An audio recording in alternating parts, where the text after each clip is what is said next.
BRS party పడిన కష్టానికి ఖమ్మం సభ బలాన్ని ఇచ్చిందని ఎమ్మెల్సీ తాతా మధు అన్నారు. సభను విజయవంతం చేయడానికి కష్టపడిన మంత్రులు హరీష్ రావు, అజయ్ కుమార్లకు ధన్యవాదాలు తెలిపారు. ఖమ్మం సభ చరిత్రలో నిలిచిపోతుందని, బీఆర్ఎస్ సభ మహా కుంభమేళను మరిపించిందని అన్నారు. భవిష్యత్తులో కూడా అందరూ కలిసి పనిచేసి పార్టీని మరింత బలోపేతం చేయాలని సీఎం కోరినట్లు మధు తెలిపారు. గత 50 సంవత్సరాల్లో ఇంత పెద్ద బహిరంగ సభ ఈ ఖమ్మం గడ్డ మీద జరగలేదు.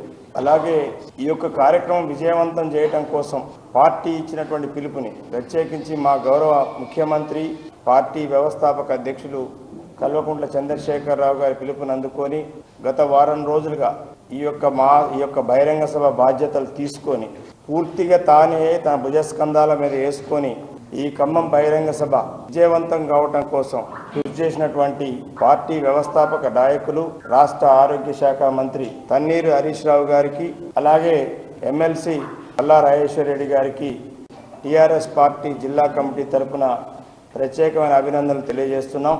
ఈ యొక్క బహిరంగ సభ జిల్లాలో